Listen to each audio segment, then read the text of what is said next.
guys, welcome to this episode of the Budding Watch Enthusiast.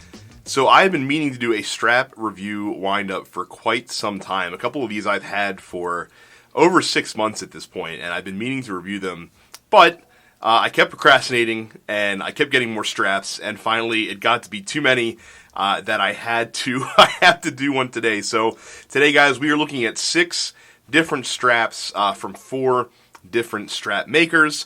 Obviously, these are all different fabric straps that we have today, no leather straps or anything like that. So without further ado, let us get right into it. So we're going to start with BluShark. I have reviewed the Alpha Shark BluShark strap in the past. And the Alpha Shark, for those who don't know, is their very thick seatbelt style NATO strap. It's a strap I really like, but over time the bulk was starting to annoy me a little bit. So I tried one of their Alpha Shark slim straps. That's what we're looking at right here. This green military style one, which is basically the same material as the Alpha Shark, but in a much slimmer profile. The Alpha Shark, I think, is like 1.4 millimeters thick. This one's only 1.2, and yes, when you're talking straps, 0.2 millimeters does make a huge amount of difference. This strap was working really well for me, but it's still got the same sort of like the rough, like tough feel that the Alpha Shark does with the nylon.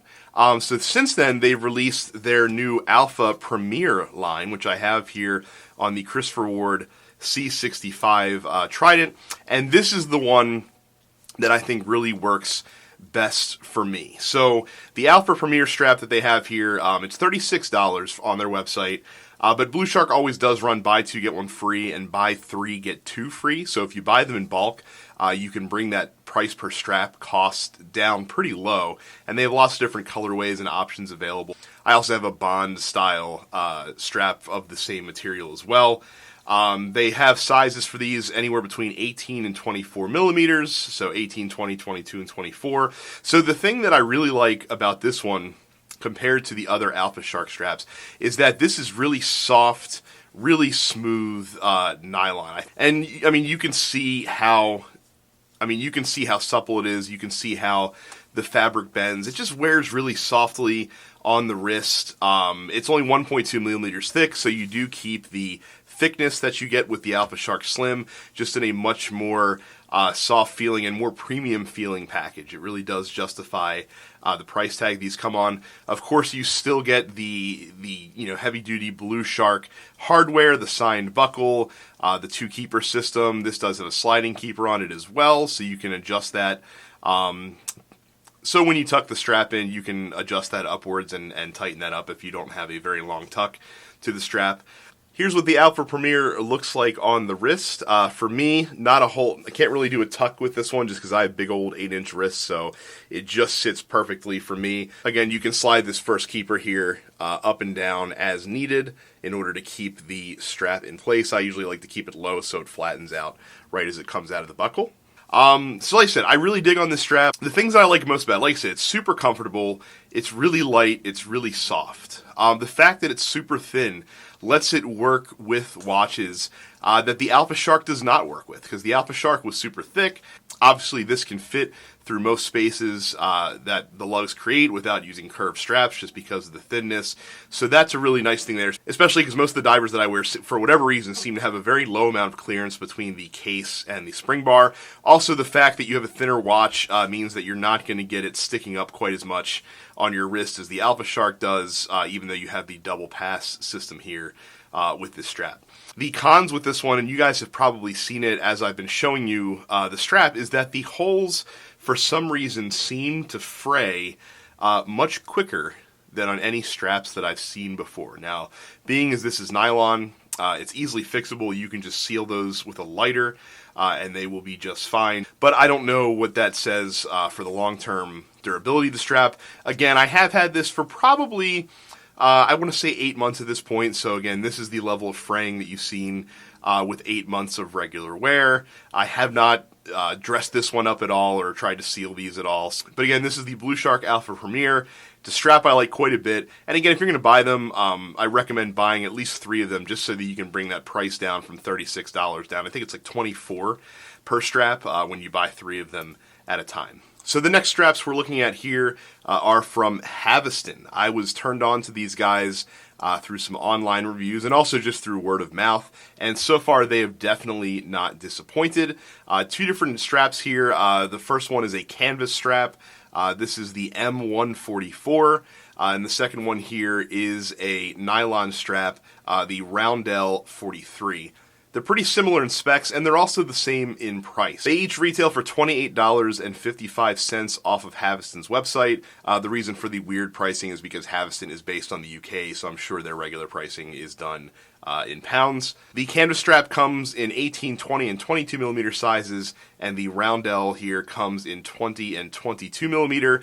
They also have some bundles on the Haveston site that if you buy a pair of similar straps, I also have a dark blue one of the canvas as well. You can get them both for, I think it's $51.55 together, so you save a few bucks by buying a couple. Look at the M144 first. I really wanted a canvas strap in the collection. Most canvas two-piece straps that you find are either at the very end of my wearable spectrum or just not wearable by me at all. So finding a single pass option was very nice. The strap's made up of a heavy weaved canvas. You see it has wonderful stitching and lots of great stitching around all of the holes in the strap as well. Now here you have a fixed first keeper and a floating second keeper. The reason for this is that the Haveston straps aren't really meant to be tucked in. You also see it has a tapered end on the strap as well.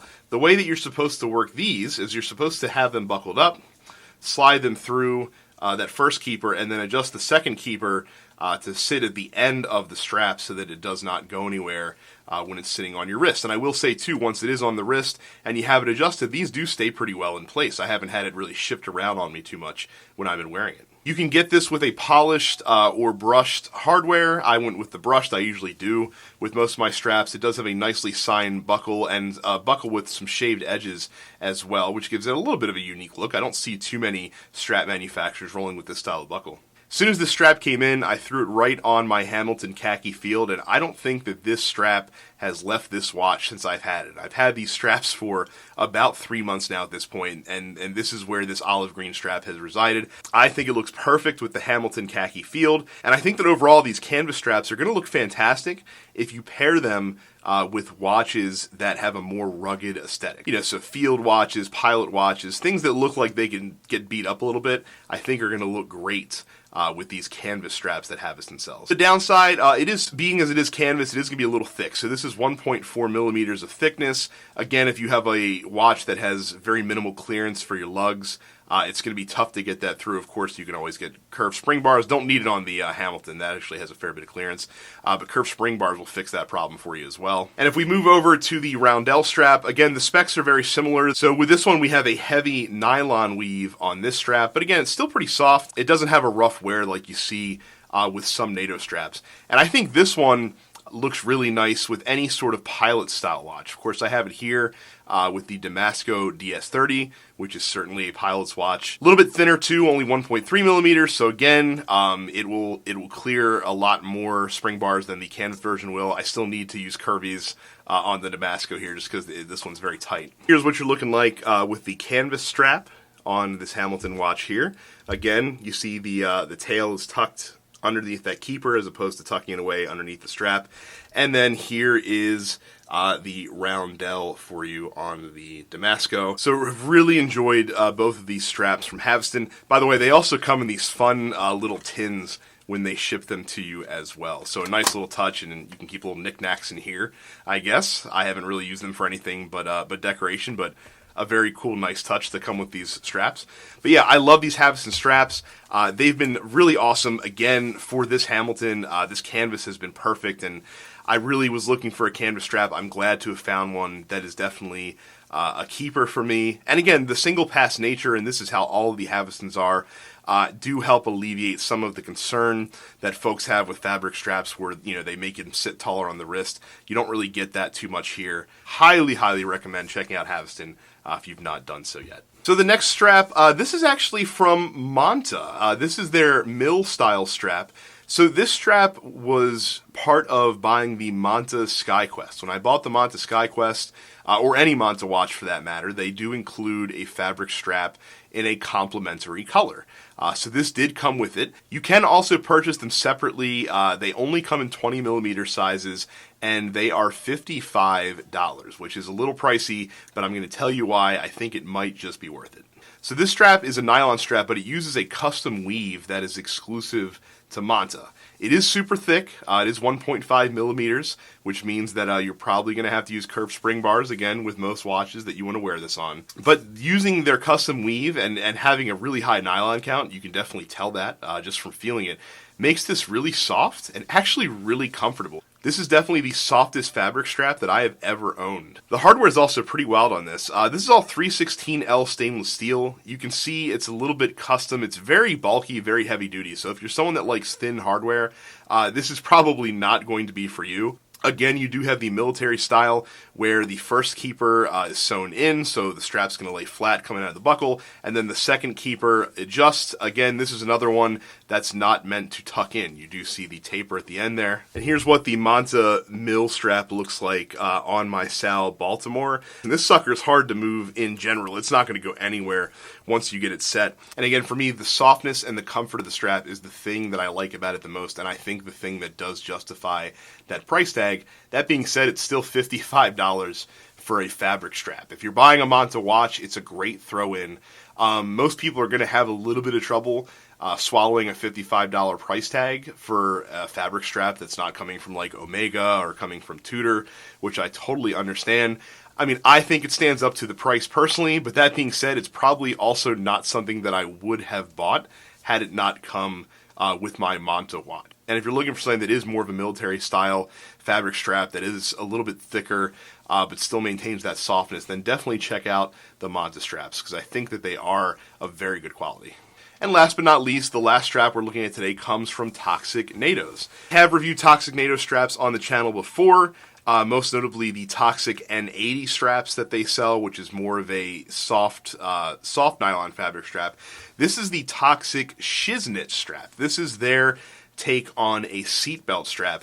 And I've got to tell you, of all the straps that I'm showing you today, I think this one might be my favorite of the entire bunch. So the Toxic Shiznit strap is $32. It comes in 20, 22, and they have a couple colors available in 24mm sizes. So according to their website, this strap has a very high nylon count with this seatbelt weave that you see here. But what that does is it makes the strap really soft. It also makes the strap really supple, and it's much more supple than other straps that I've seen that have the same thickness. Now, speaking of the thickness, the website advertises it as being 1.4 millimeters thick. I'm going to tell you right now, I just measured this with the calipers before I started filming the video. Calipers have it at 1.2, and it definitely looks more like 1.2 than 1.4. So I don't know if their website is accurate.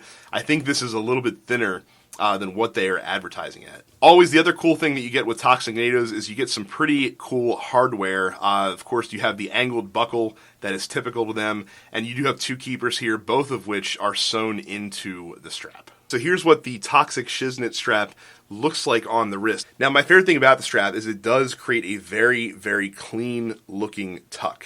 It's even cooler for me because I don't even have a lot to tuck in. Like, I'm literally just tucking in the very end of the strap, but it still looks pretty clean and neat. If you have a normal size wrist and not a huge wrist like mine, you'll find that it will sit in there very nicely. Now, I will say I have gotten spoiled with sliding keepers, so I got to say that I do wish that this second keeper here was not sewn in, that it could slide on the strap a little bit. But there's just a lot that I love about this strap. I will say that I've used quite a few seatbelt style straps to date. This is definitely the favorite one that I've used so far. I love the edge stitching on this one that creates like a really defined border that's almost a slightly different color than the rest of the strap, which is a nice little visual aesthetic. And again, it is incredibly soft, which means that it's incredibly comfortable. I know a lot of seatbelt straps tend to be a little bit thicker and a little bit more rigid. I like the softness of this one here. So yeah, the ToxicNatos Toxic Shiznit strap is awesome. I do plan on picking up probably a couple more of these now that I've gotten to use this one, and I'm really enjoying it so far. And again, as far as seatbelt straps go, I've tried them from a few different companies. This is the #1 pick in my eyes. So folks, thank you for watching this strap roundup review video today. I hope you guys found it entertaining and informative, and if you did, do me a favor, hit the like button down there below. If you guys are new to the channel, thanks for coming in and checking it out. Make sure you hit that red subscribe button and ring the bell icon so that you never miss a new episode. And if you'd like to see more pictures of these watches and straps, head on over to my Instagram, @buddingwatchenthusiast. Hit the follow button, and you'll see anything that I publish there as well. Thank you guys so much for watching this video, and I will see you all the next time.